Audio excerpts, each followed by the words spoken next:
आजच डाउनलोड करा आणि तुमच्या आवडत्या मालिकांचा आनंद लुटा। हो हो, नाही नाही, तुम्ही काही काळजी करू नका अजिबात। तुमचा माझ्यावर किर्लोस्कर ग्रुप ऑफ कंपनीजवर आहे ना विश्वास? मग झालं तर अहो, म्हणूनच आजची मीटिंग बोलवली आहे। नाही नाही, आपण सगळं बसू, डिस्कस करू व्यवस्थित। तुमच्या सगळ्या शंकांचं निरसन करणार आहे मी आज, ठीक आहे? हो हो, मी आहे, श्रीकांत आहे, डोंट वरी। येस, भेटू।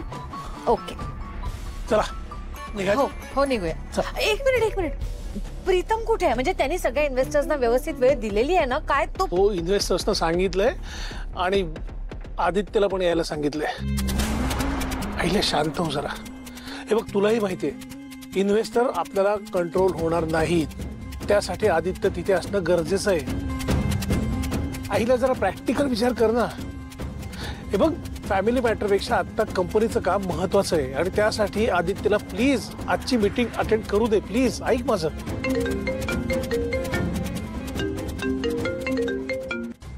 येस, बोला। अच्छा, मी एक मिनिट, माझं ऐकून तरी घ्या। अहो, आजची मीटिंग पण मी हॅलो, काय झालं? कॉपर कॉइन मधनं फोन होता। काय? त्यांना आपल्या कंपनीतली सगळीच्या सगळी इन्व्हेस्टमेंट त्यांची काढून घ्यायची आहे आणि मी काय सांगते ते ऐकायलाही तयार नव्हते आणि आजच्या मीटिंगलाही यायला तयार नाहीयेत ते। वहिनी, काय हो, मीटिंगला जाताय ना तुम्ही? हो। अजून इथेच? निघतोय आता। ओ, अच्छा अच्छा अच्छा, बापरे, इन्व्हेस्टर्सनी इन्व्हेस्टमेंट मागे घेतली का? फारच वाईट झालं हो। म्हणजे घरातून आत्ता बाहेर पडताना असं काहीतरी घडणं फार अपशकुन असतं वहिनी। मला वाटतं आज काहीतरी मोठं घडणार आहे, काहीतरी वाईट होणार आहे बघा। काही अपशकुन झालेला नाहीये आणि काहीही वाईट घडणार नाहीये, कळलं? चल श्रीकांत, चल।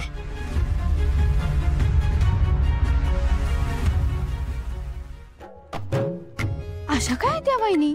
हा अपशकुन होता की नाही? होता की नाही? एखादी काळी मांजर आडवी गेली असती तरी वहिनींना अपशकुन वाटला नसतं का? जाऊ दे, तुम्हाला वाटतो का काळी मांजर आडवी जाणं अपशकुन? जाऊ दे, मला काय करायचंय, बघू काय घडतंय।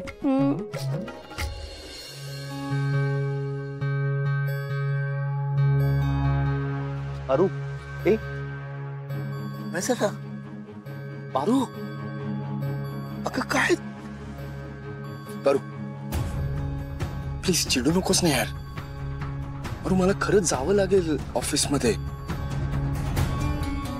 पारू, मला तर आता असं वाटतं की तू पण कंपनीची ब्रँड अँबॅसेडर आहेस अजूनही, त्यामुळे जर खरंच गरज लागली ना तर तुलाही जावं लागणार आहे कधीतरी। काय चाललंय तुमचं मदत मदत मदत?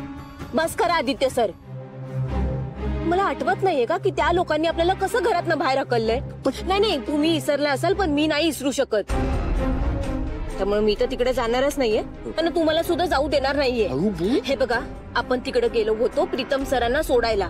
आपण तिथे प्रीतम सरांना सोडायला गेलो म्हणून तिकडे जाऊन पूजा केली, पण त्या लोकांनी इतकं वाईट वागवलंय ते मी कधीच नाही विसरू शकत। त्यामुळे मला त्या लोकांशी कुठलाही संबंध ठेवायचा नाहीये। पारू,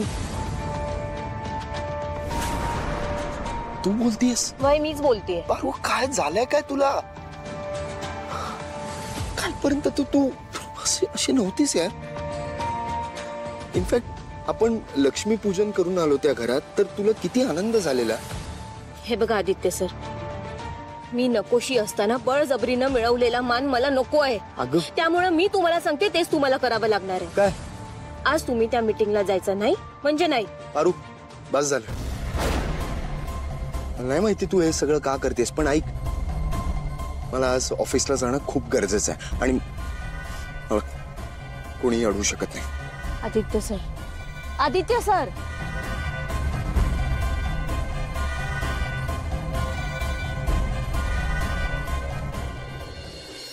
हो, तुमचे पैसे सेफ आहेत, तुम्ही अजिबात काळजी करू नका।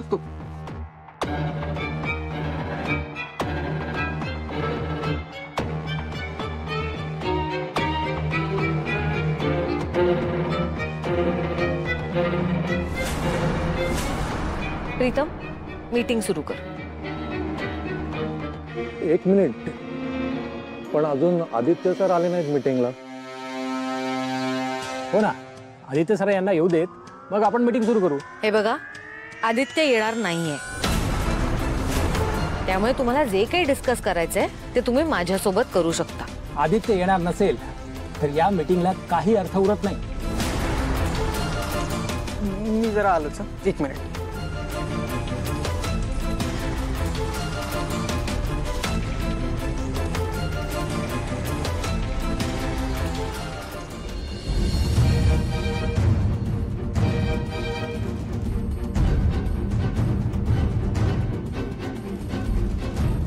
आदित्य इतका बेजबाबदार कधीच नव्हता. त्या पारूच्या नादी लागल्यापासून त्याला कशाचंच भान राहिलेलं नाही. हे बघा, आदित्यची वाट बघण्यात काही अर्थ आहे असं मला वाटत नाही. तुमचा सगळ्यांचा वेळ वाया जातोय. आणि एक लक्षात ठेवा, आदित्यच्या एकट्याच्या जीवावर ही कंपनी चालू नाहीये. तुमचे जे काही प्रॉब्लेम्स असतील ते आपण आता इथे बसून डिस्कस करूया. आदित्य इथे येणारच नाही असं समजा. नाही नाही नाही, फक्त 5 मिनिट. आत्ताच माझं बोलणं झालं त्याच्याशी, तो येतोय. 5 मिनिट. ओके, ठीक आहे, आम्ही थांबतो आदित्यसाठी. हे बघा, 5-10 मिनिटात आदित्य सर आले नाही तर आमचा ठाम विश्वास बसेल की आदित्य सरांचा या कंपनीशी काही संबंध उरलेला नाही. त्यावरून आम्ही आमचा पैसा या कंपनीत ठेवायचा काही नाही यावर पुन्हा विचार करू.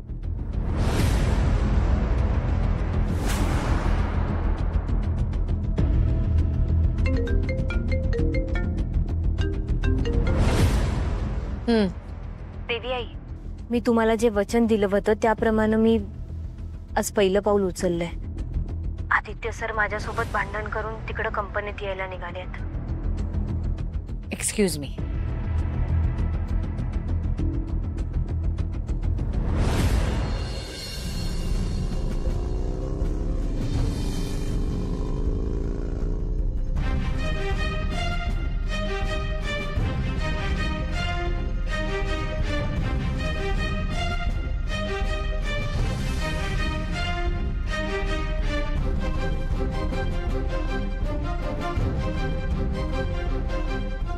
असं का बोलली असेल?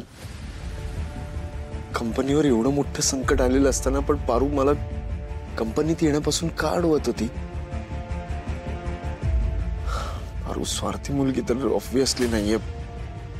किंवा आईने तिचा अपमान जरी केला असला तरी कंपनी पुढे ती पर्सनल आयुष्याला महत्व नक्कीच नाही देणार. मग असं असतानाही पारूने मला का अडवलं असेल? नक्कीच काहीतरी कारण असणार आहे. मला ते लवकरात लवकर समजलं पाहिजे.